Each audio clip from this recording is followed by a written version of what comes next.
17번. 예, 부터 할 차례죠. 틀린 것은 읽고. 자, 17번에 3번에 보면 몇 개월 이상 나옵니까? 3개월 이상 나왔죠? 나온 게. 예, 그 기간 기억하시고. 이게 시험에 한 3번, 4번 나왔어요, 이게. 3개월 이상 국외 여행 중인 경우는 또 부상으로 3개월 이상 치료가 필요한 경우에는 위탁 영농할 수 있다. 이렇게 한 게. 그 다음에 이제, 그 동그라미 5번에 보면 농업인의 그 기준에서 보면 면적했을 때는 면적 기준하면 농업인은 1000제곱미터 이상 농사 지었다. 그랬을 때 그런 땅이 있을 때 농업인에 들어갑니다. 다만 이제 비닐하우스 같은 특수작물을 재배하는 경우는 330제곱미터 이상이다. 그러면 이때도 농업인에 넣어줍니다. 버섯 재배사, 비닐하우스 이런 경우는 그러니까 원칙은 이렇게 보고 다만 이제 비닐하우스 같은 경우는 330제곱미터 이상, 100평형. 그 다음에 이제 농사짓는 날수로 봤을 때는 90일 이상 농사 지었을 때 그때 이제 농업인에 들어갑니다. 농업인의 개념이죠. 근데 이제 90일 이상이 아니고 120일 이상 했을 때 농업인의 범주에 집어넣도록 하는 경우는 축산업이죠. 축산업. 이때는 120일 이상. 이렇게. 일반적으로 농사 짓는 경우는 며칠 이상 농사 지면 돼요? 1년적으로 봤을 때 90일 이상. 다만 축산업일 때는요 120일 이상. 그 다음에 연간 판매 기준 했을 때는 얼마 이상 팔았을 때 농업인의 개념에 들어갑니까? 120만 원 이상. 이렇게. 자, 그 다음에요. 자, 17번은 5번에 그래서 틀렸고요. 뒤쪽이 틀린 거죠. 그러니까. 18번에서요. 포상금 제도. 시험에 나올 것 같아요. 부동산 거래 신고 대응하는 법률상인 포상금 제도. 이 포상금이 걸려있는 게 세 가지죠. 허목이라고요. 이때 포상금 준다. 이렇게. 이게 2편. 부동산 거래 신고 등에 관한 법률. 거기에 나오는 포상금 제도죠. 거래 신고 제도. 그래서 거짓으로 신고했을 때 이때 포상금. 그 다음에 허가받지 않고 계약을 체결했을 때. 그 다음에 목적대로 사용하지 아니했을 때. 목적대로 이용하지 않았을 때. 이렇게. 이 세 가지 경우 포상금이 나온다. 그 포상금 주는 거 가만히 보면 또 앞에 요것은 포상금을 주는데 입증자료를 내야지만 포상금을 주고요. 플러스 과태료를 갖다가 부과받았어야 됩니다. 과태료 부과. 과태료가 매겨졌을 때 포상금 나온다. 그 포상금 얼마죠? 이게 중요한데. 부과 과태료의 20%를 띄워주죠. 다만 이제 1000만 원을 넘을 수는 없죠. 1000만 원이 상한이다. 이렇게. 허가 안 받았다. 이렇게 되는 거예요. 이때는 공소제기나 포상금 언제 주냐면 공소제기나 또는 기소유예 결정이 났을 때 준다. 이건 포상금 얼마 줘요? 50만 원. 별거 안 되죠. 두 개가 이게 토지거래 허가제도에서 나온 거죠. 요것은 포상금 언제 주느냐? 이행명령이 있으면 포상금 바로 준다. 이행명령이 있을 때 준다. 근데 얼마요? 50만 원 이렇게 되죠. 포상금 제도에 대해서 알아두셔야 되고요. 15번에 18번에 1번을 보면 신고를 하지 아니한 자를 신고했다. 포상금하고 관련 없어요. 거짓 신고했을 때만 포상금 주는 거예요. 신고 안 한 사람은 포상금 관련 없다고요. 1번이 틀린 거고요. 2번은 토지거래 허가를 받지 않고 계약을 체결한 자. 이렇게 나오면 공소제기 또는 기소유예 결정이 있을 때 포상금을 주는 거고요. 이때는. 그 다음에 3번은 위반행위 한 사람이 직접 신고 고발했다. 위반행위자가 또는 관여자가. 그랬을 때는 포상금 안 주죠. 포상금과 관련해서 중요한 특징은 포상금은 접수된 날로부터 2개월 이내에 포상금을 지급하도록 되어 있고 그 다음에 국고에서 보조하는 제도는 있어요? 없어요? 없고 그 다음에 위반행위자 또는 위반행위 관련자는 포상금을 지급하지 아니할 수 있다. 이렇게 돼 있으니까 이게 특징이라고 그랬죠 지금. 그 다음에 4번은 토지거래 허가받은 대로 이용 안 하고 있는 상황. 요 경우죠. 이랬을 때는 이행명령이 있을 때 포상금 주는 거죠. 이행강제금 아니고요. 이행명령. 4번 맞는 겁니다. 여기서는. 그 다음에 5번은 접수한 날부터 언제까지 포상금을 주게 돼 있더라? 2개월 내 지급. 이렇게 되죠. 이게 이제 1편. 공인중개사 법령상의 포상금 제도하고 다르죠? 1편의 요 공인중개사 법령상의 포상금은 매년 시험에 나왔어요. 1편은 공인중개사법. 이때는 포상금 어떤 사람한테 걸려있냐 그러면 양부모한테 포상금이 걸려있다 이렇게 돼요. 근데 이때 포상금은 전부 다 뭐예요? 50만 원씩이죠? 한 건당 50만 원. 근데 이때는 특징이 국고에서 보조하는 제도가 있죠. 50%까지 국고 보조. 그리고 포상금 막상 지급 결정이 나면 1개월 이내 지급한다. 그런 거죠. 여기는 1개월 이내죠. 여기는 2개월 이내고. 그리고 여기는 이제 자격증이나 등록증 양도되어 한 사람 반 사람. 이랑 일반으로 처벌받을 사람. 이게 부정등록자, 거짓 등록자인데 이건 3학년 3반. 이것은 무등록 중개업자죠. 이건 3학년 3반. 이 형사처벌감입니다. 여기는 전부 다. 그래서 이때 포상금 언제 주죠? 형사처벌이니까 공소, 제기 또는 뭐요? 기소유예 결정이 나면 포상금을 주더라 이렇게. 공소, 제기 또는 뭐요? 기소유예 이렇게. 자, 이 포상금 제도가 이번에는 어떻게 보면 이쪽이 나오지 않고 이쪽이 나올 가능성이 높아요. 이쪽을 잘 기억해 두실 거. 여기서 지금 처벌받는 거 한번 볼까요? 허위 신고하면 부동산 거래 신고에서 거짓 신고하면 어떤 제재를 받습니까? 취득가액의 5% 이하의 뭐죠? 과태료물이죠, 과태료. 그래서 포상금이 그 과태료, 부가과태료의 20%를 띄워주는 거지. 이때는 어떤 제재를 받습니까? 허가 안 받으면 2년 이하의 징역이나 30% 이하의 벌금이죠. 30% 이하의 벌금. 네. 이건요, 목적대로 이용 안 했다 그랬을 때는 취득가액의 10% 이하의 뭐죠? 과태료가 아니고 이행강제금. 이행강제금. 제재도 알아두셔야 되고요. 자, 그 다음에 이제 18번 했고요. 19번 가시도록 합니다. 19번. 고용인에 관한 설명 중 옳은 것은 1번은 틀린 게 모든 행위를 다 개공이 한 걸로 보는 건 아니고 어떤 행위만 업무상 행위는 이렇게 하셔야 돼요. 모든 행위 그러면 안 되고 아시겠죠? 고용신고는 전자문서로 할 수 있다. 고용신고나 인장 등록은 전자문서로 할 수 있다는 게 최근 조문에 들어온 거예요. 3번은요. 고용관계 종료에 따른 종료신고는 며칠 이내? 종이 10명이라고 그러죠. 10명. 7일 이내가 아니고 뭐예요? 10일 이내. 그다음에 4번. 고용관계 종료신고를 안 했을 때는 과태료가 아니고 업무정지. 아까 고용신고 안 했을 때도 뭐였죠? 업무정지. 종료신고 안 했을 때도 업무정지. 그죠? 그 다음에 5번. 고용신고를 받은 관청은 거기 보는 것처럼 두 가지 확인하죠. 결격자인지 아닌지 확인. 그 다음에 교육을 받았는지 확인. 두 가지 확인하죠. 근데 여기는 안 나왔지만 또 하나 확인할 게 뭐가 있어요. 소공이 고용신고되는 경우라면 증이 있는지 없는지 확인. 그런 게까지 확인하죠. 자, 20번에서요. 틀린 것은 했고요. 나머지는 다 아실 거고요. 2번 지문에서 어디가 틀렸습니까? 지체 없이가 아니고 7일 이내. 그죠? 7일 이내 정보 공개하는 거죠. 정보망 또는 일간신문. 거기도 주의하셔야 돼요. 정보망 또는 일간신문. 과 그러면 안 된다고 그랬죠?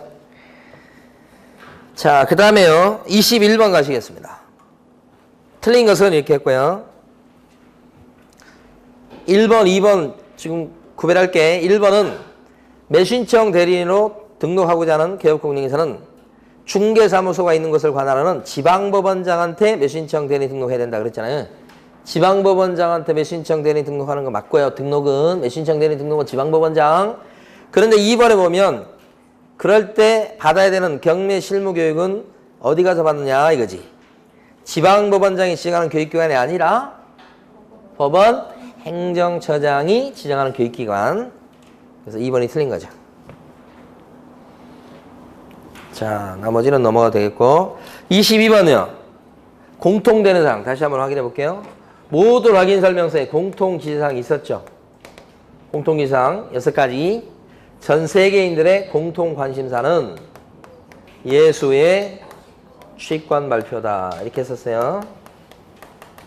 공통지시사항, 확인설명서, 서식이 뭐든 간에 예정금액 등 중개보수 및 실배금액과 산출 내역, 그 다음에 요건요, 취득 관련 조세. 요건요, 권리관계. 근데 이때는 실제 권리관계도 공통사항이라고 그랬어요. 그 다음에 요게 뭐죠? 대상 물건의 표시. 공통사항에 해당되는 건 1번입니다. 1번. 입지조건, 요것은 입지조건은 거의 다 있는데 확인설명서 4번 서식만 쏙 빠지죠? 그 다음에 관리에 관한 사항은요. 주거용하고 비주거용만 관리에 관한 사항은 적고요. 비선호시설은 어떻게 됩니까, 이제? 비선호시설은 비가 오다가 말다가, 오다가 말다가. 그죠? 확인설명서 1번, 2번, 3번, 4번이니까. 공법상 이용제한 거래기준은 어떻습니까? 거의 다 있는데 1번, 2번, 3번까지 거의 다 있는데 4번에 쏙 빠지는 거죠. 이게 공법상 이용제한 거래 규제하고 그 다음에 아까 봤던 입지조건이 그렇죠. 거의 다 있는데 끝에만 쏙 빠지는 거. 입관공 확인설명서만 쏙 빠지는 거. 자, 23번 보시겠습니다. 토지거래 허가 제도에 관한 설명 중 틀린 거. 1번. 토지거래 허가구역의 지정은 지정 공고한 날부터 5일 후에 효력이 발생한다. 그랬잖아요. 허가구역의 지정은 지정 공고한 날부터 며칠 후에요. 5일 있다 효력 발생한다. 이거 맞는 거고요. 2번. 시장구청장은 토지거래 허가 신청이 있는 날부터 1개월 내 선매자를 정해서 땅 임자한테 그 사실을 알려야 된다. 이게 선매협의 통지예요. 선매자 지정을 언제까지 한다고요? 1개월 내 지정. 1개월 이내는 말 맞습니다.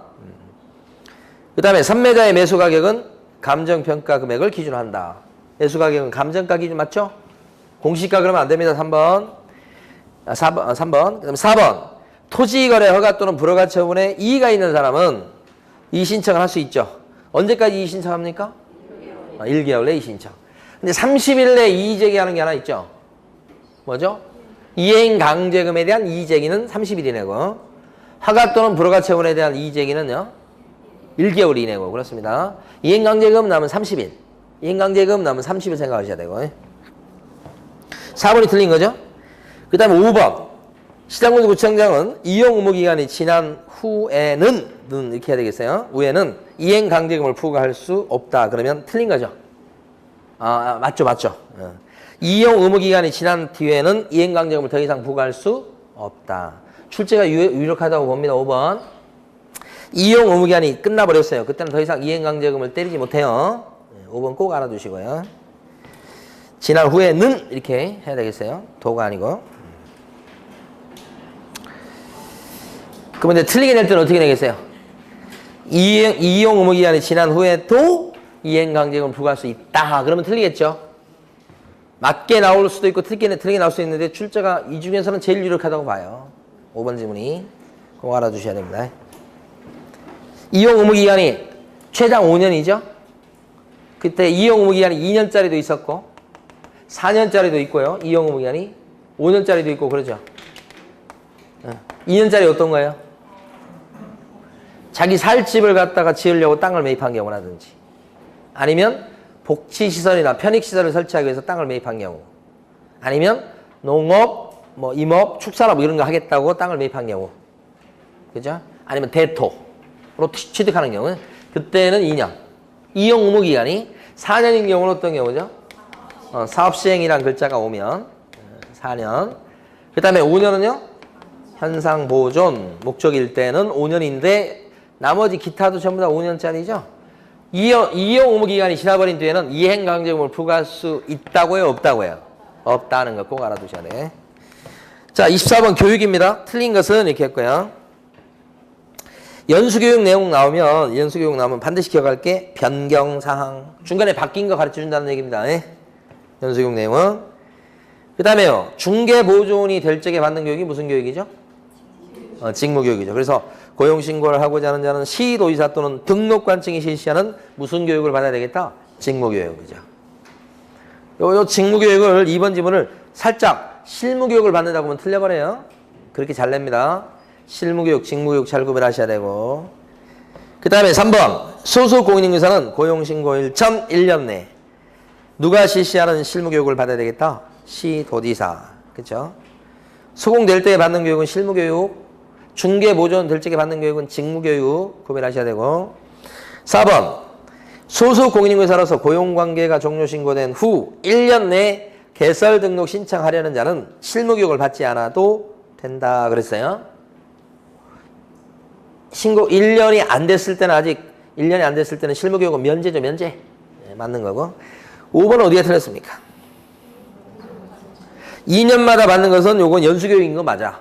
근데 연수교육의 시시권자가 시도지사만 되죠. 여기 등록관청이 들어가서 틀린 거죠.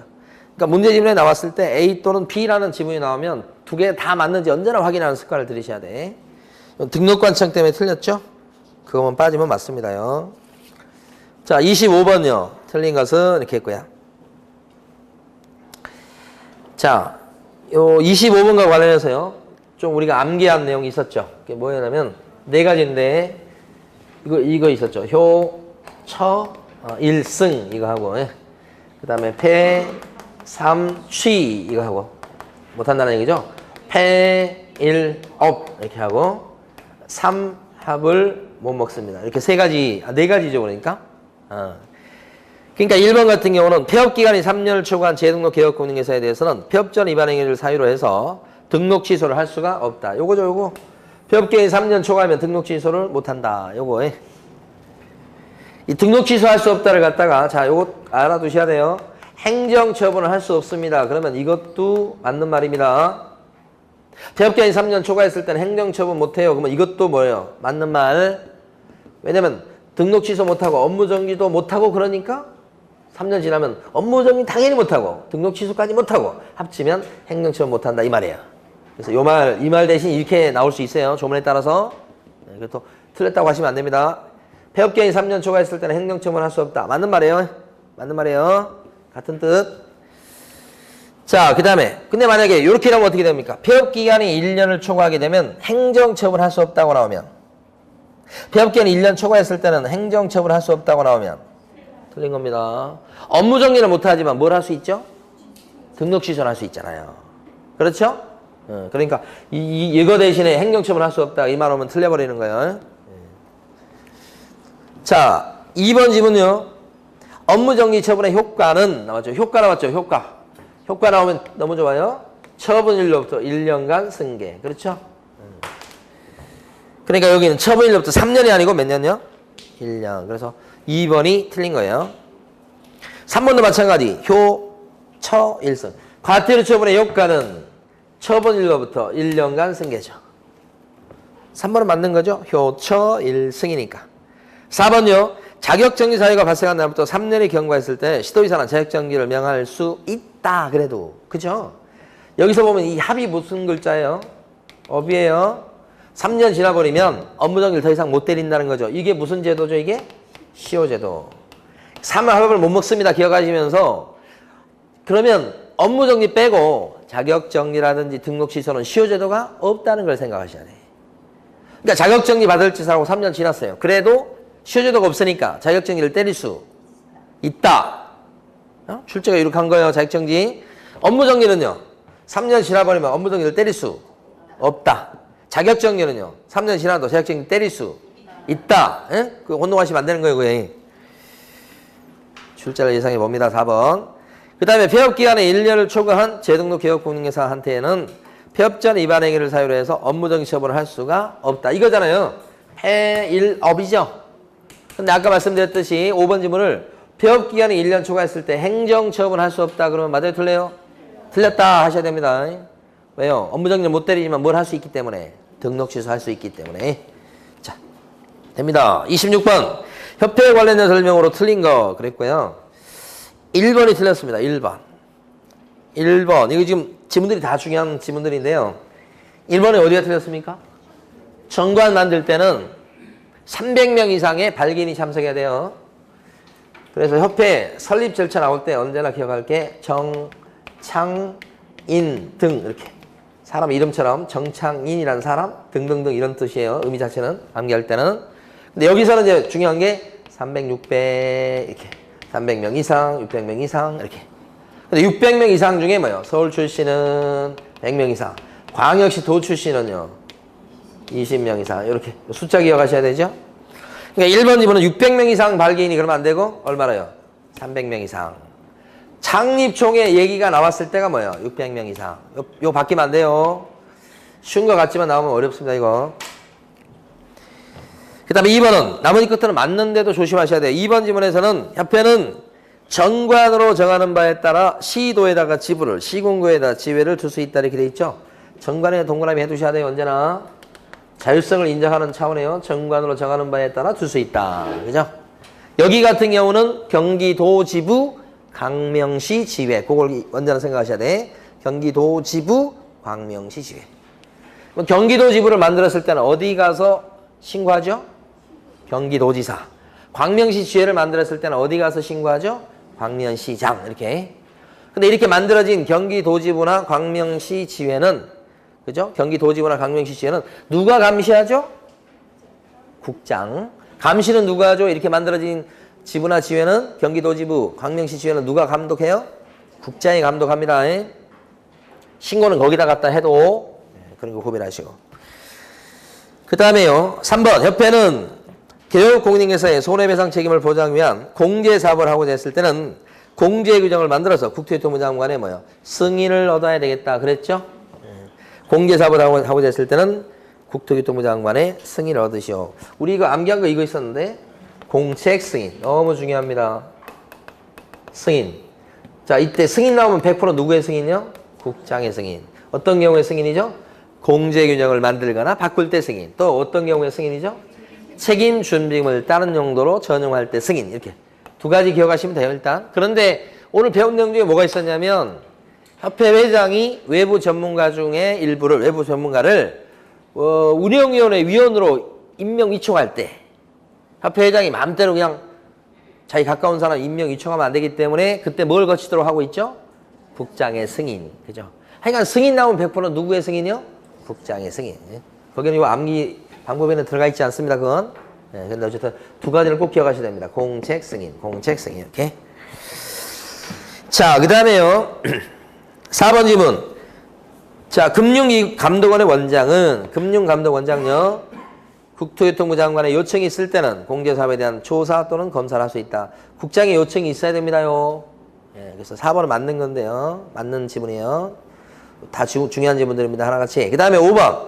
공제사업에 관한 사항을 심의하고 업무 집행을 감독하기 위해서 협회에다가 운영위원회를 뭐요? 둔다요. 5번 질문은 틀리게 낸다 그러면 협회 대신에 국토부를 낼 가능성이 높아요. 국토부에 둔다고 하면 안 돼요. 운영위원회 그러면 협회를 생각하셔야 되고, 그 다음에 둔다라고 해야지 둘 수 있다고 하면 또 틀리잖아요. 5번도 이만저만 어려운 지문이 아니에요, 사실은. 정확히 해두셔야 돼요. 그게. 자, 그 다음에 27번. 게시할 서류들 이렇게 나와 있는데 게시할 서류들 보니까 1번이 안 들어가죠. 중개사법령상 걸어두게 되어 있는 서류, 그 서류 4가지가 있죠. 기억하실 때는, 암기하실 때는 개등, 보고, 자요 이렇게 게시할 서류입니다 이렇게 돼 있죠. 요게 뭐죠? 등록증 원본. 근데 분사무소라면 뭐예요? 등록증 원본 대신에 신고필증 원본 이렇게 되고요. 보자가 뭐죠? 보증서류. 자자가 뭐죠? 자격증 원본이죠. 이것도 원본. 근데 이 자격증 원본은 이거요. 개업공인중개사의 자격증 원본. 또 누구 것도? 소공 것도. 개공동부라면 소공동부라면 이렇게. 요자는 뭐죠? 요율표. 요율표. 정답이 1번입니다. 그래서 게시할 서류에 안 들어가는 건 1번. 나머지 다 들어가는 거고요. 28번. 이 복비계사 문제인데 계약기간은 아무 의미가 없고요. 임대차죠, 임대차. 주택이고. 1,500이 30짜리입니다. 1,500이 30이면 이게 환산하면요. 월세 곱하기 100 더하기 원래보증금. 그러면 얼마가 남아요? 4,500만 원 나왔죠? 이 합산 금액이 4,500만 원인데 그게 5천만 원 안 됐잖아요, 지금. 다시 계산하죠? 예, 보증금 1,500만 원에다가 월세가 얼마예요? 30인가? 여기다 70으로 다시 계산하니까 이게 2,100만 원 남아요. 거기다 더하기 이거 이렇게. 이게 합산금액. 이게 진짜 거래금액이 되는 거죠. 합치면 3,600이죠. 3,600이 진짜 거래금액이에요. 근데 주택이니까 이게 뭐예요? 조례표가 적용되겠죠. 조례표는 밑에 이제 나와 있으니까 5천 미만이 들어가니까 0.5%네요. 그럼 얼마입니까? 5, 6, 30, 5, 30, 18만 원 이렇게 되죠. 한도액 있습니까? 한도액은 20만 원 있긴 있네요. 20만 원 안 넘었으면 됐죠. 얼마요? 18만 원. 일반한테 받을 수 있는 복비가 18만 원. 근데 문제에서 묻고 있는 건 일방입니까? 총액입니까? 쌍방 총액을 물었으니까 정답은 5번 이렇게 되고. 거래 신고 제도에 관한 설명 중 옳은 것은 그랬습니다. 1번 부동산 거래 신고는 잔금일로부터 60일이 아니고 실거래가 신고는 언제부터 60일이죠? 계약일로부터 60일입니다. 계약일 60일은 모르실 분은 없어요. 근데 언제부터냐 이걸 알아두셔야 되고. 2번 개업공인중개사의 소속 공인중개사가 신고서에 제출 대행할 수 있다. 소공이 제출 대행할 수 있죠. 뭐 소공을 제출 대행할 때 전자문서로 돼요, 안 돼요? 안 된다. 그걸 물어보는 게 2번. 3번 당사자의 주소나 전화번호 또는 휴대전화번호를 정정하는 경우 해당 거래 당사자 중 일방이 단독으로 할 수 있다는 게 중요합니다. 단독으로 서명 또는 날인해서 정정 신청을 뭐요? 할 수 있다. 최근에 생긴 조문이에요. 이렇게 맞는 겁니다. 3번. 여기 나와 있는 주소나 전화번호나 휴대전화번호 이것은 인적사항 이런 거예요. 그러니까 이것은 정정 신청 사항이 됩니다. 4번은 왜 틀렸을까요? 신고 필증은 즉시 발급하는 게 아니고 지체 없이 발급이고요. 우리 공인중개사법에서는 대부분 뭐예요? 지체 없이예요. 지체 없이 통보다. 뭐 지체 없이 대부분 즉시하고 지체 없이가 나오면 대부분 뭐예요? 지체 없이예요.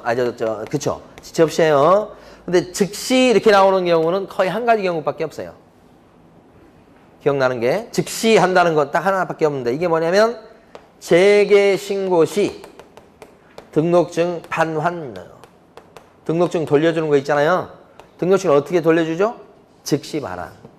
그때만 즉시 반환해요. 등록증 반환. 재개신고 들어가면 등록증 걸고 해야 되니까요. 등록증, 보관 중이다 등록증을 돌려주죠? 어떻게 돌려줘요? 즉시 반환. 그 자리에서 바로 반환. 이게 더 빠른 거예요. 시점상. 지체 없이는 그보다 조금 늦은 거예요. 대부분 뭐라고요? 지체 없이. 즉시 반환하는 것은 즉시는 요 경우밖에 없어요. 재개신고. 즉시 반환. 요거, 예.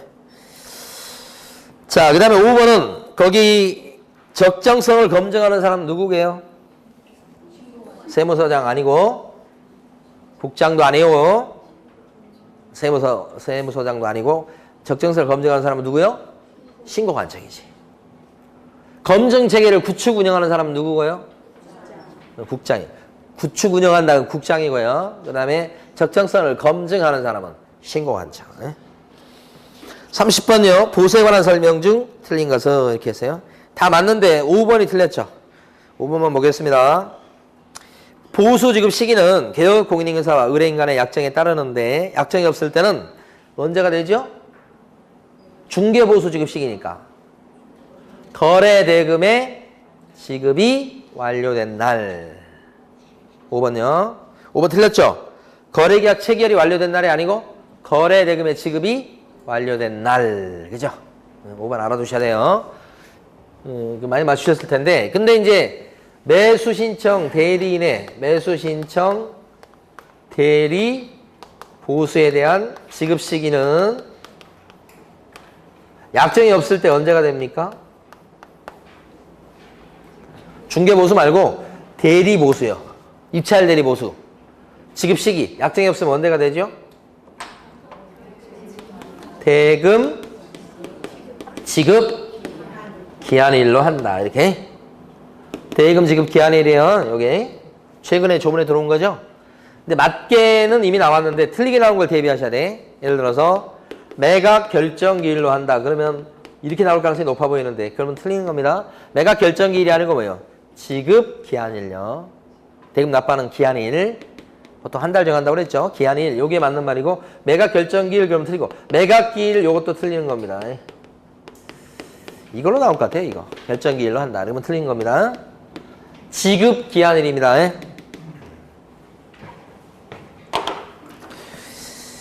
자, 그 다음에 31번 가시겠습니다.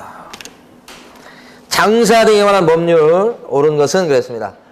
개인묘를 설치한 자는 개인묘를 설치했다. 보건복지부령이 정하는 바에 따라 묘를 설치하고 나서 60일 내 시장 등에게 신고하는 게 아니고 30일 내 신고죠. 60일이 아니고 30일. 아주 그냥 틀리려고 애를 쓴 거죠. 그냥 60일이 아니고 30일. 근데 요거 하나 구별해 보세요. 개인묘다 그러면 절차. 개인묘지요. 묘지. 묘지, 개인묘다 그러면 사전 신고예요? 사후 신고예요? 이거 사후 신고. 근데 가족묘다 이렇게 되면요. 가족묘 그때는요. 사전 허가? 사전 신고? 사전 허가예요. 허가. 종중묘다 그러면요. 이것도 사전 허가입니다. 이것도 법인묘다 그러면 이것도 사전 허가. 예. 그러니까 묘 같은 경우는 규제가 세다고 생각하셔야 돼요. 전부 다 뭐예요? 허가죠, 허가. 그것도 전부 다 사전 허가. 개인묘만 어떻게 해? 사후 신고, 그것도 신고. 그것만 규제가 약하는 거고. 그 다음에 묘 말고 자연장기를 해봐요. 자연장기. 개인 자연장기는 어떻게 돼요? 개인 자연장기는 절차가 똑같이 사후 신고예요. 이것도 사후 신고. 그 다음에 가족 자연장기는요. 사전이긴 한데 뭐요? 신고. 허가 아니고 이제. 그 다음에 종중 문중 자연장기 이것은요. 사전 신고 이렇게. 이것도 신고입니다. 두 개가 같아요.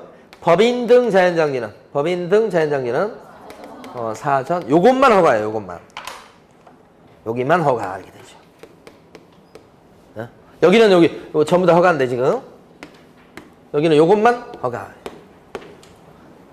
그래서 대비를 꼭 해주실 게 뭐라고 그랬어요? 여기 가족 자연장지요. 설치하고 조사하고 나서 30일 내에 신고한다고 하면 틀려요.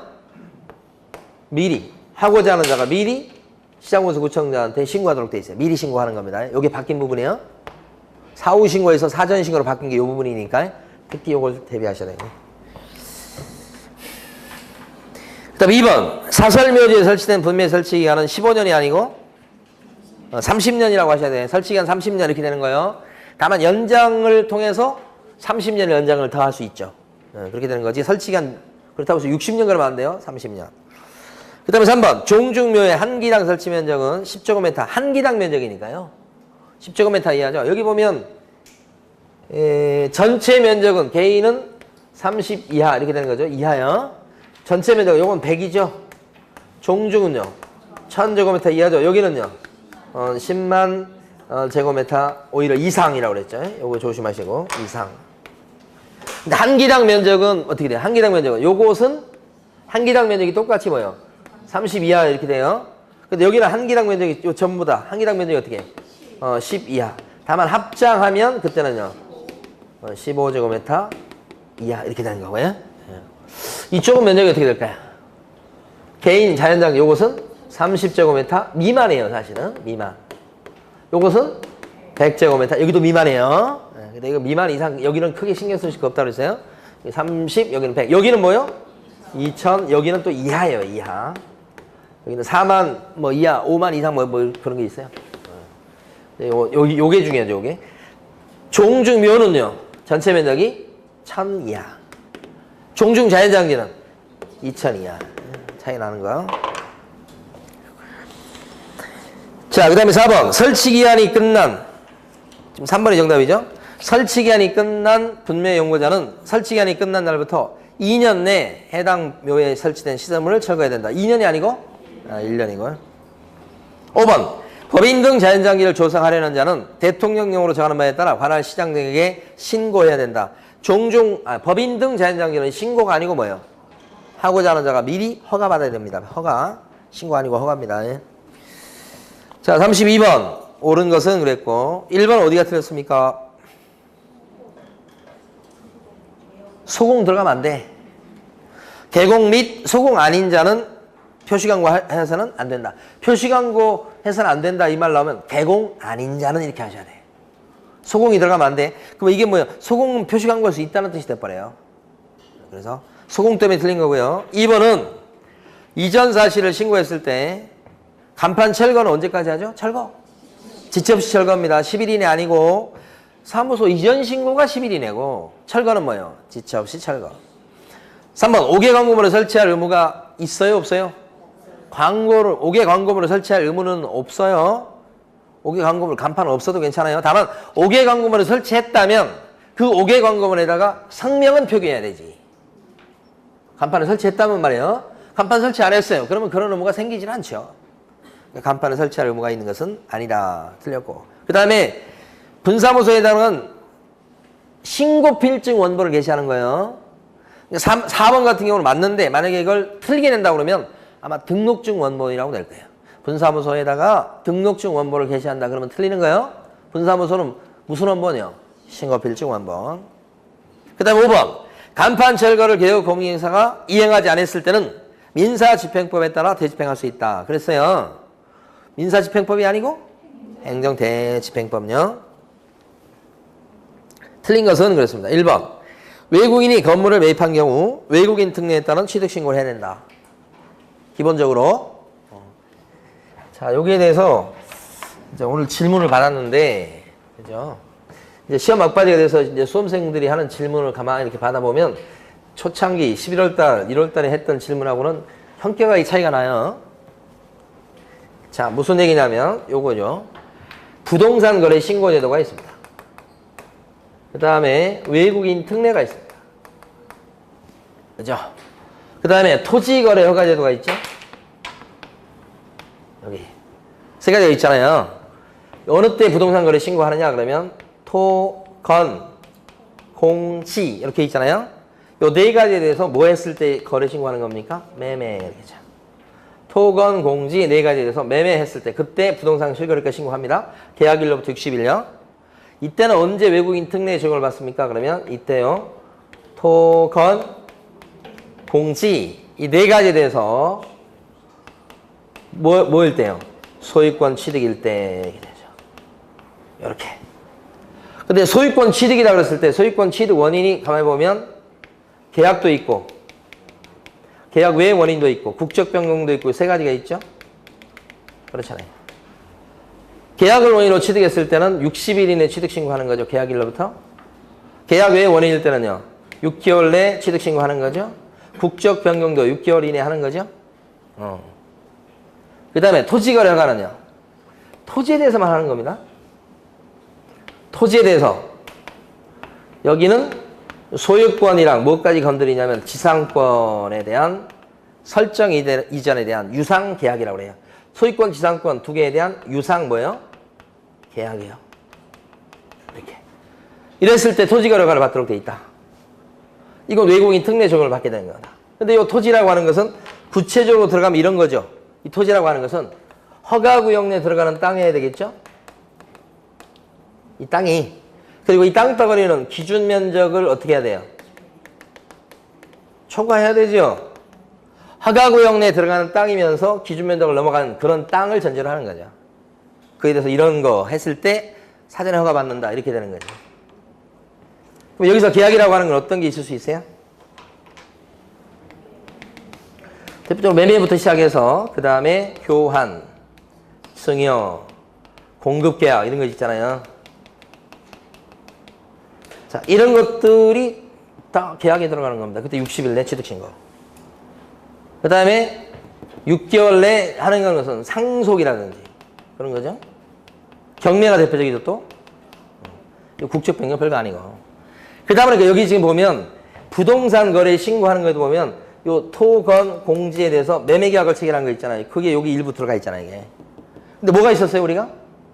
부동산 거래 신고를 했다 그랬을 때는 외국인 특례에 따른 취득 신고를 할 필요가 없다 이렇게 돼 있잖아요. 그죠? 그러니까 이거 했을 때는 이건 할 필요가 없잖아요. 예.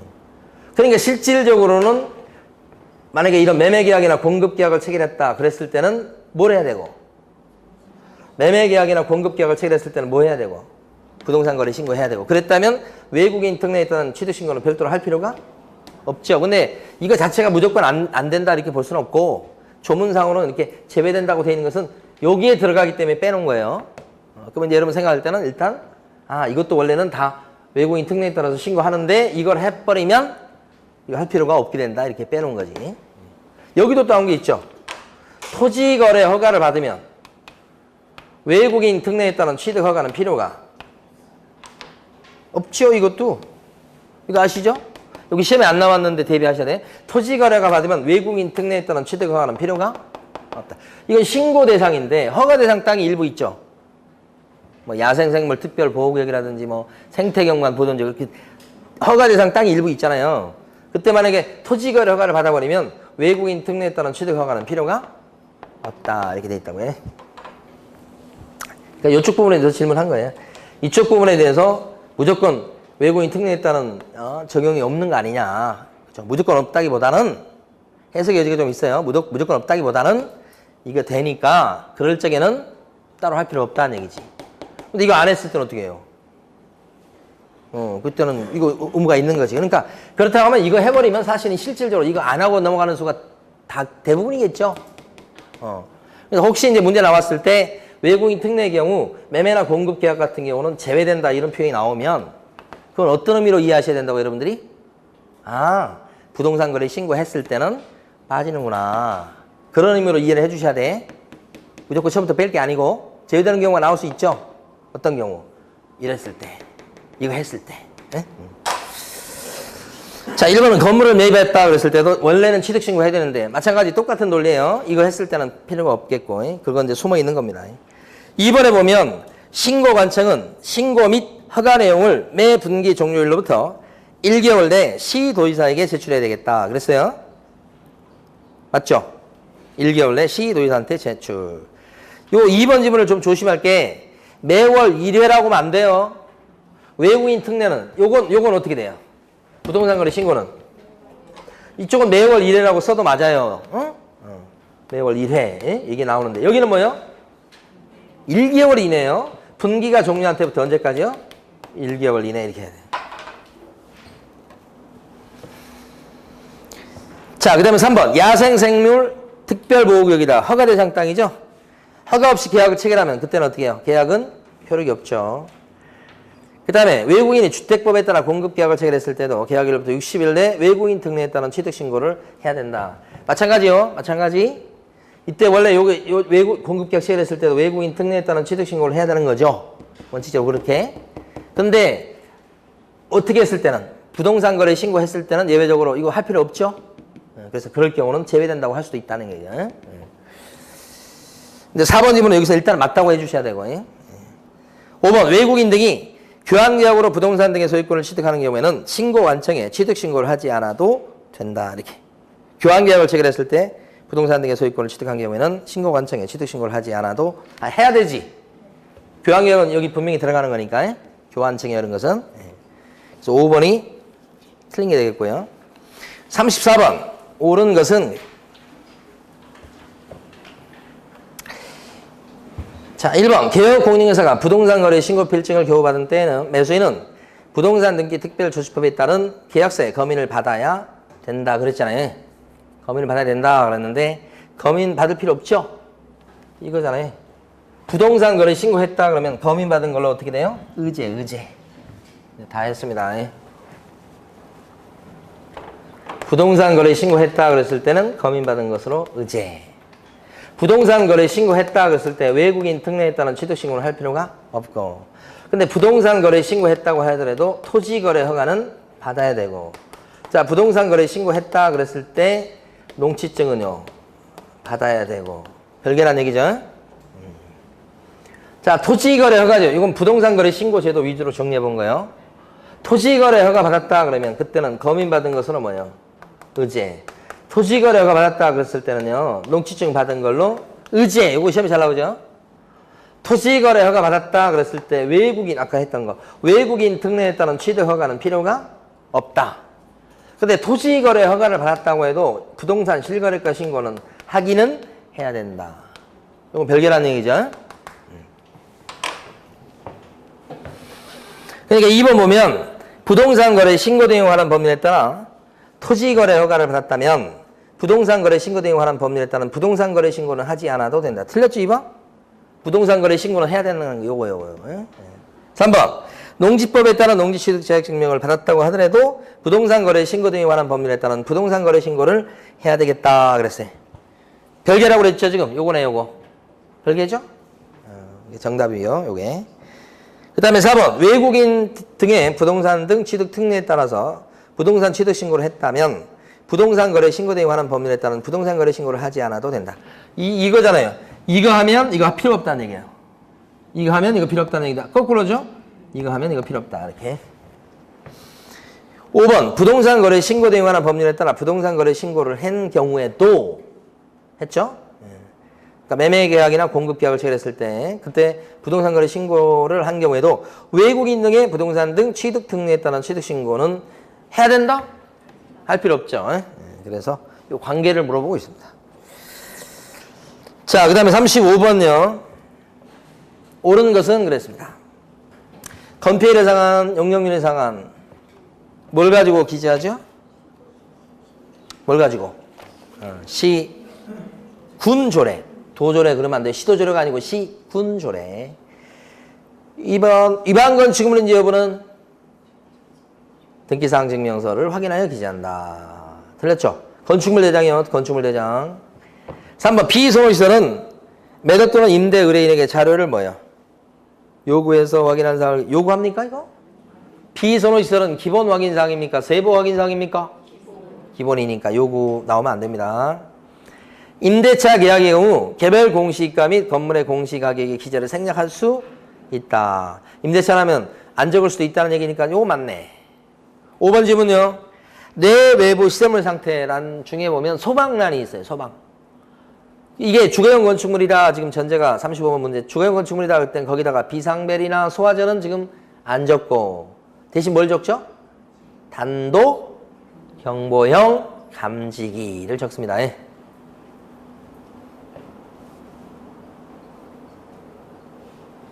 5번 틀렸고 36번요. 용어의 정의가 좀 어렵죠. 1번은 개업공인중개사는 이 법에 의해서 중개사무소 개설 등록을 한 공인중개사를 말한다. 끝에 공인중개사를 이렇게 들어가면 안 되죠. 개설 등록한 자를 말한다. 공인중개사가 빠져야 됩니다. 1번에서는. 2번 공인중개사는 어떤 사람을 공인중개사라고 합니까? 공인중개사는 이 법에 의해서 공인중개사 자격을 취득한 자를 말한다. 이렇게. 중개업을 영위하는 요거 빼야 됩니다. 중개업을 영위하는 요 말 빠져야지 2번이 맞습니다. 3번 중개업을 다른 사람의 의뢰에 의해서 일정한 보수를 받고 중개를 업으로 행하는 것을 말한다. 그랬죠.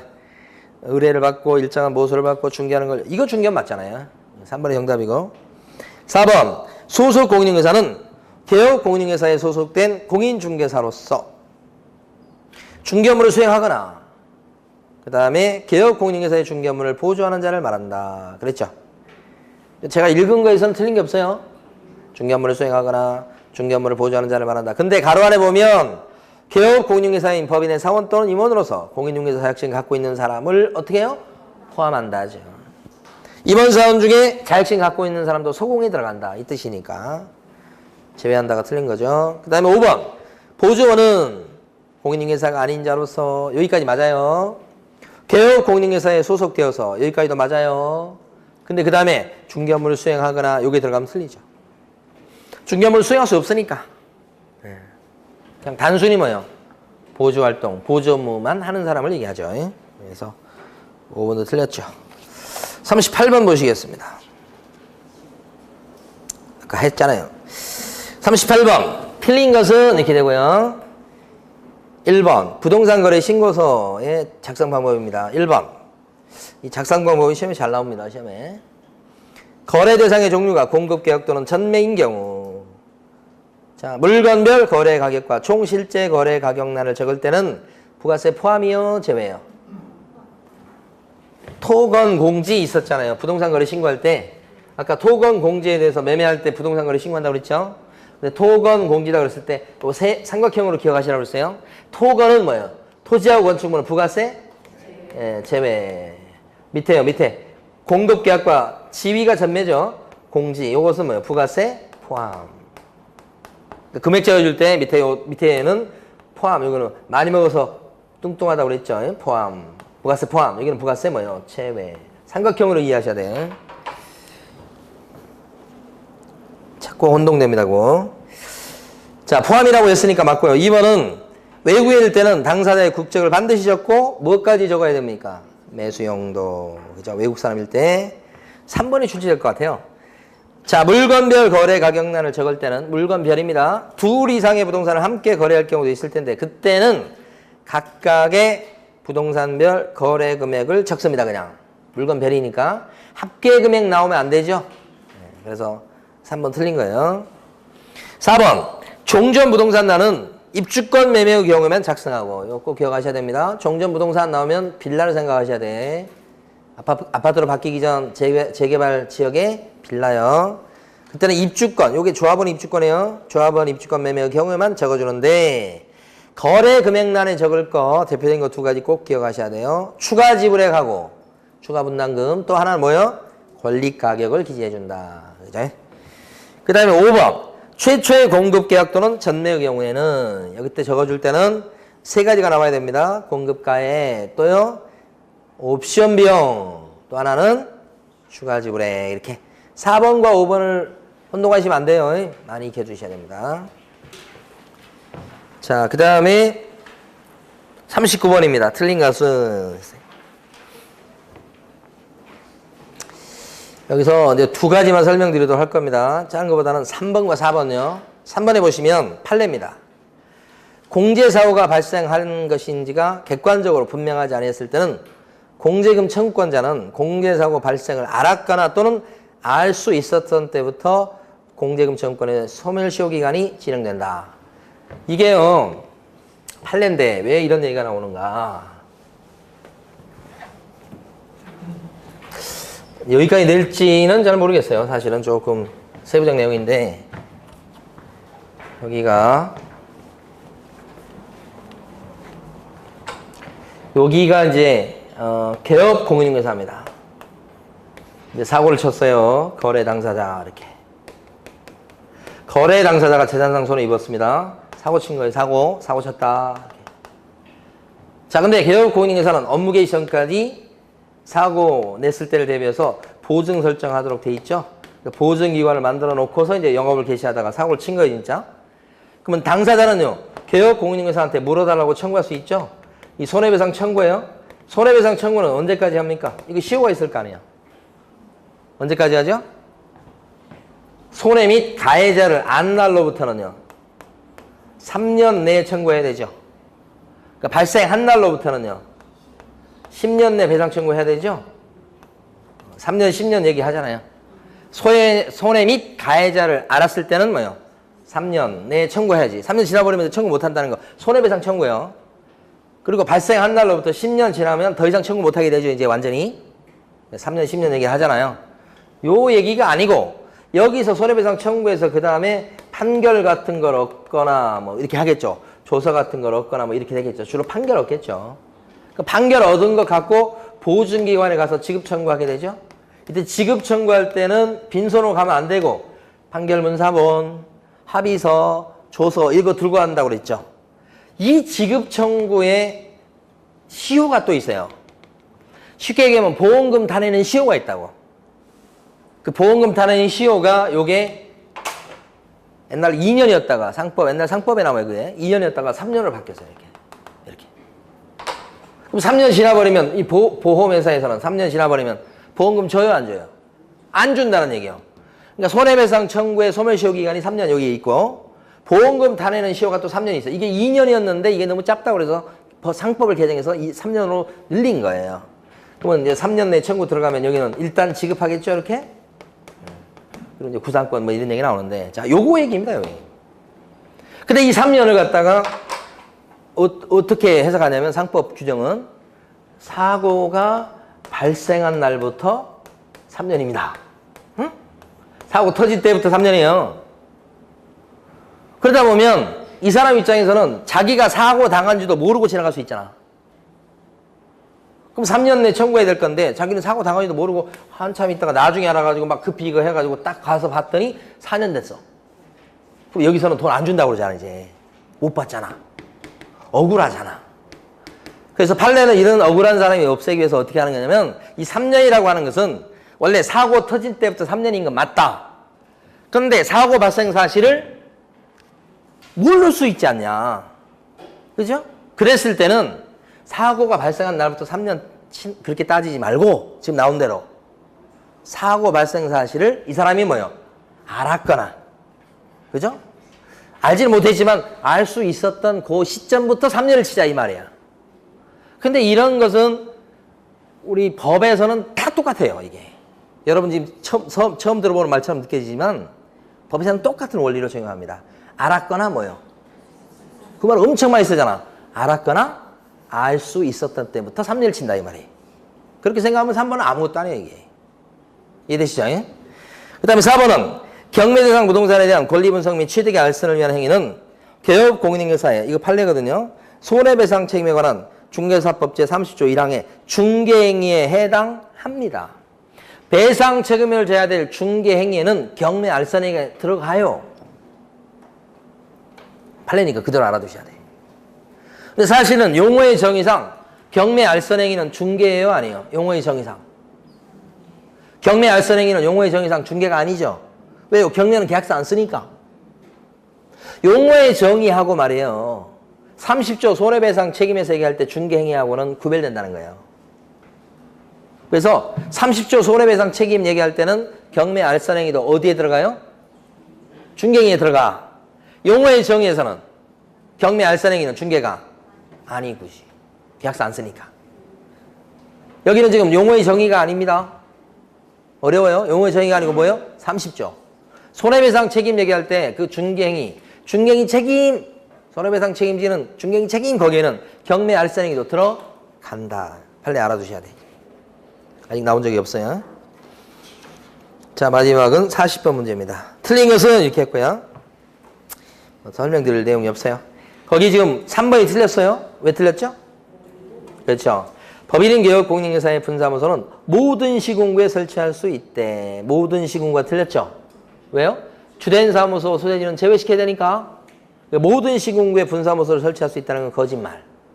근데 그 뒤에는 맞죠? 시군구별로 한계를 초과할 수 없다는 뒷부분은 맞는데 앞부분이 틀린 거죠. 예? 그래서 3번 지문이 틀린 게 되겠고 나머지 내용도 아실 거예요. 자, 그래서 우리가 2주차 문제 40문제를 풀어봤는데 1주차 문제하고 뭐 별반 차이가 없을 거예요. 중요한 점은 비슷하니까. 40문제밖에 안 되지만 관련 내용까지 잘 이렇게 여러분들이 복습을 해두시면 40문제가 아니라 80문제, 100문제 이런 효과가 있으니까요. 오늘 틀린 문제 같은 건 반드시 다시 한번 찾아서 그 부분을 다시 한번 읽어주시기 바랍니다. 자, 오늘 여기까지 합니다. 수고 많으셨습니다. 네.